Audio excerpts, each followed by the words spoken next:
इस विशाल वृक्ष को देखिए, अत्यंत शक्तिशाली वृक्ष है। ये सभी को प्रिय है, चाहे बच्चे हो, बड़े हो या वृद्ध व्यक्ति भी क्यों ना, सभी को अच्छा लगता है ये वृक्ष। और सत्य कहूं तो ये भी सबकी सेवा करता है, सबको फल प्रदान करता है, सबको छाया प्रदान करता है। दूर से देख के ऐसा लगता नहीं कि इसे देखभाल की आवश्यकता है, किंतु एक कुशल माली ऐसा नहीं सोचता।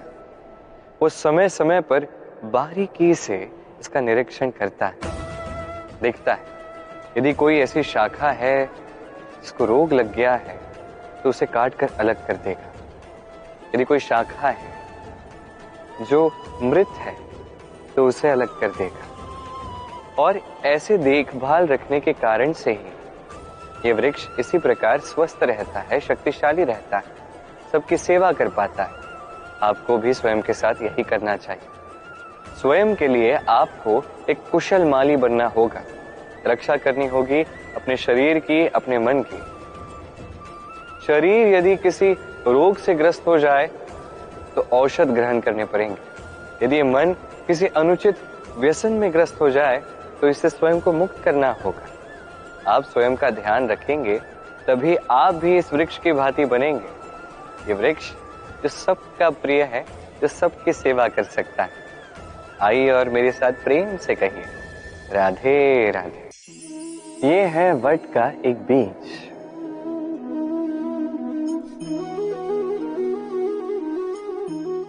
चलिए इसे बोते हैं, थोड़ा जल देते हैं।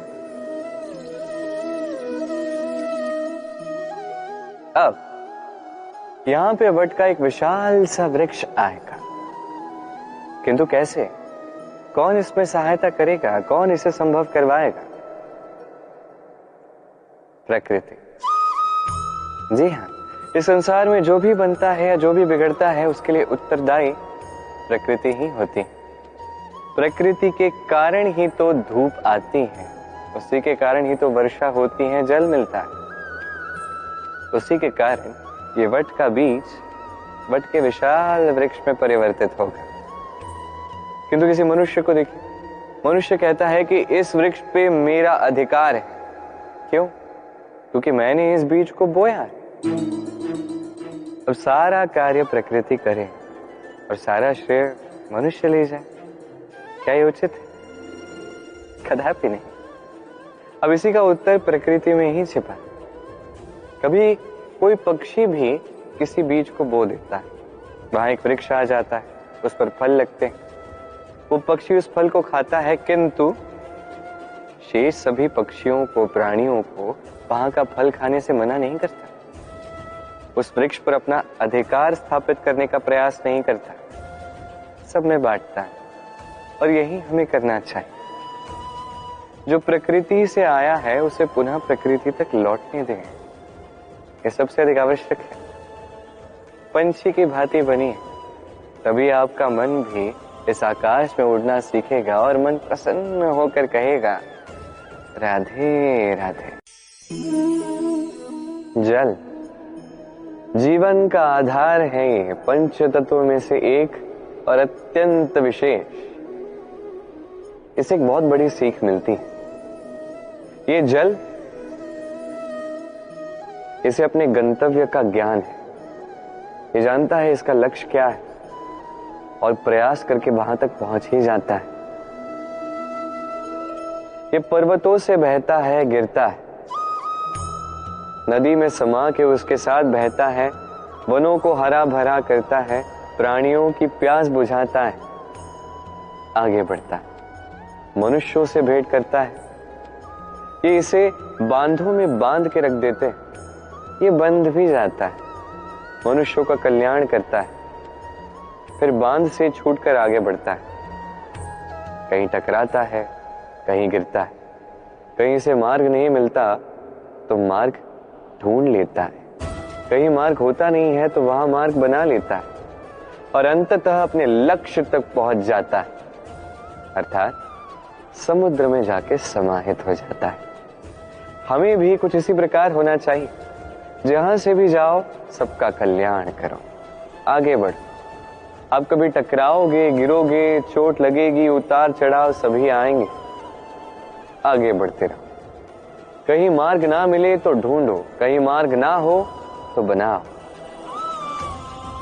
अपने गंतव्य को सदैव स्मरण रखो। अंत में अपने मोक्ष को अवश्य प्राप्त करो और मेरे साथ प्रेम से कहो, राधे राधे।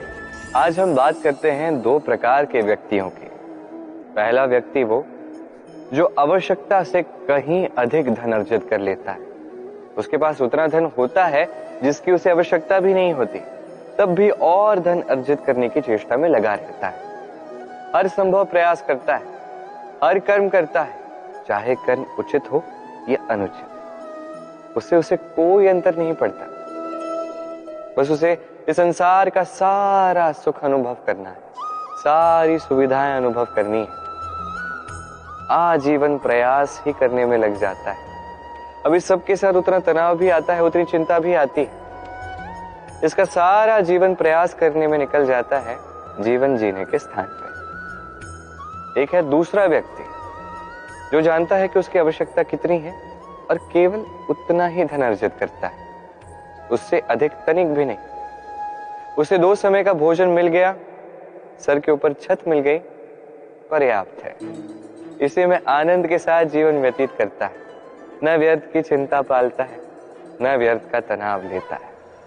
अब आपसे मैं पूछता हूं, इन 2 व्यक्तियों में से आप कौन सा व्यक्ति बनना चाहेंगे? अधिकतर लोग यही कहेंगे, हम वो दूसरा व्यक्ति बनना चाहते हैं जो संतुष्ट है। किंतु ध्यान से देखेंगे तो आपके कर्म वही है जो पहले व्यक्ति के। अब सदैव प्रयास में लगे कि आपको ये भी पाना है, वो भी पाना है, इसकी भी मुझे आवश्यकता है, उसकी भी आवश्यकता है। आपने बहुत कुछ पा लिया है। प्रश्न ये है कि आपको इस सब की आवश्यकता भी है? इसका उत्तर आपके अंतर मन में है। आपका मन जानता है कि आपकी आवश्यकता क्या है। उसमें झांक के देखिए। संतुष्टि मनुष्य को आनंद देती है। जितना संतुष्ट मनुष्य होगा उतना ही अधिक आनंद होगा। अब आपको इस बात का निर्णय लेना है कि आपको संतुष्टि कब और कहां मिलेगी, कितना प्राप्त करने के पश्चात मिलेगी। यह उत्तर निकलेगा मन से। इस समाज के चक्र में फंस के स्वयं को मत उलझाइए। अपने भीतर के झूठे अहंकार को बढ़ावा देने के लिए आप ऐसे ही प्रयास करते रहेंगे तो जीवन कब जिएंगे? रुक जाइए, शांत हो जाइए, अपने अंतर मन में झांक के देखिए कि संतुष्टि कहाँ है। उस संतुष्टि को पा लीजिए। ये मन प्रसन्न होकर कहेगा, राधे राधे।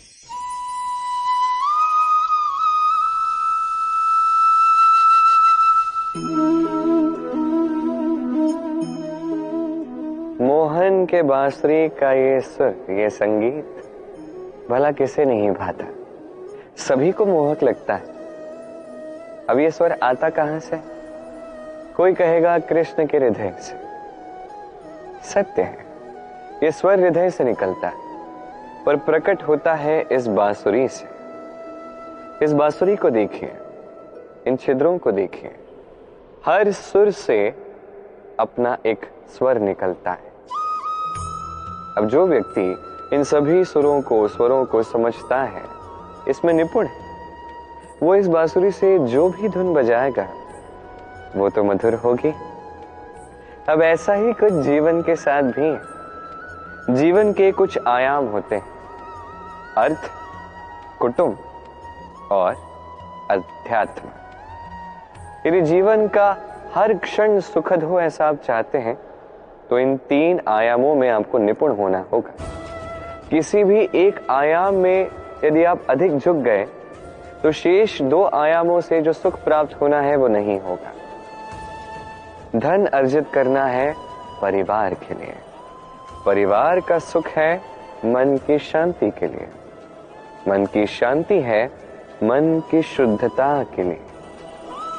जब ये मन शुद्ध होगा, जीवन शुद्ध होगा, पवित्र होगा, मधुर होगा और प्रेम से कहेगा, राधे राधे। जितना शक्तिशाली ये मन, उतना शक्तिशाली ये तन। कि हमारा शरीर ये क्या है? एक रथ की भांति। और एक रथ तब तक चल ही नहीं सकता जब उसे चलाने वाला कोई सारथी ना। ये मन शरीर का सारथी। अब सोचिए, यदि ये सारथी ही शक्तिहीन हो, दुर्बल हो, तो इस रथ का क्या होगा? ये उचित मार्ग पे नहीं चल पाएगा, उचित गति से नहीं चल पाएगा, मन चाहे स्थान पे ये कभी पहुंच ही नहीं पाएगा। इसलिए मन की शक्ति आवश्यक है। अब मन की शक्ति हम कहां से प्राप्त करते हैं? निश्चय की शक्ति से। अब निश्चय की शक्ति कैसे बढ़ाई जाए? हम दिन प्रतिदिन कुछ निश्चय करते हैं, कुछ छोटे कुछ बड़े, किंतु जैसे ही हम निश्चय पूर्ण करते हैं, मन की शक्ति बढ़ जाती है। कोई निश्चय हम पूर्ण ना कर पाए, मन की शक्ति घट जाती है। एक दीवार की भांति छोटी छोटी शिलाएं हम एक के ऊपर एक लगाते हैं, एक दीवार खड़ी हो जाती है। इतने सारे पत्थर एक साथ आ जाते हैं, एक ऐसी दीवार बनती है जिसे तोड़ना लगभग असंभव हो जाता है। वैसे ही मन, वैसे ही निश्चय। छोटे छोटे कर्म करके अपने निश्चय पूर्ण कीजिए। ये निश्चय पूर्ण हो गए, मन की शक्ति बढ़ेगी। कुछ इस प्रकार कि बड़े से बड़ा संकट भी क्यों ना आ जाए, ये संकट अपना श्वास तोड़ देगा, किंतु आपका मन वैसे ही शक्तिशाली रहेगा। तो मन की शक्ति बढ़ा कर रखिए ताकि आप उचित मार्ग से चल सके, उचित गति के साथ, और मन चाहे स्थान पर पहुंच सके। तभी तो ये मन प्रसन्न होकर कहेगा, राधे राधे। हमारे घर में अनेक कक्ष होते हैं, किंतु ऐसा क्या है जो केवल एक है? हमारे घर का द्वार। ऐसा क्यों है? अनेक द्वार भी तो हो सकते हैं। विचार कीजिए, एक विशाल भवन है, चारों ओर से द्वार ही द्वार है। अच्छा होगा, आने जाने में कितनी सरलता होगी। अब ऐसा हम क्यों नहीं करते? अब आप कहेंगे इसका उत्तर तो सरल है। जितने द्वार होंगे उतने द्वारपाल भी होंगे। कौन कब कहां से आएगा, कौन चला जाएगा, इस पे ध्यान ही नहीं रहेगा। चोरी का संकट भी बढ़ सकता है। चलो अच्छी बात है, ये बात आप समझते हैं, इसलिए आपके घर में एक ही द्वार है। किंतु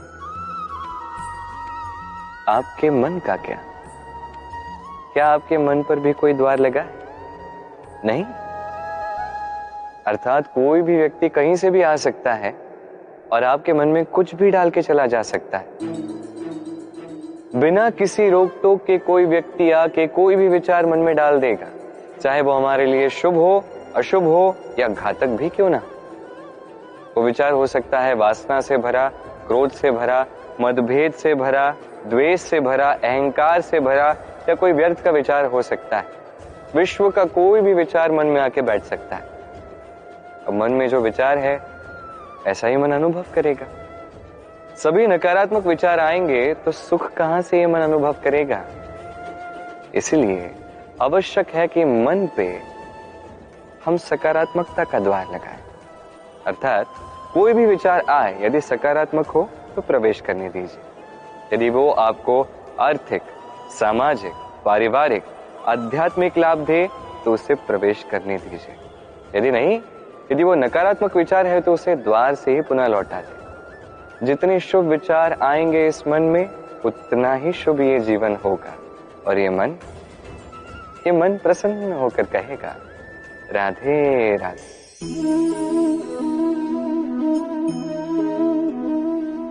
भोजन से ही शरीर बनता है।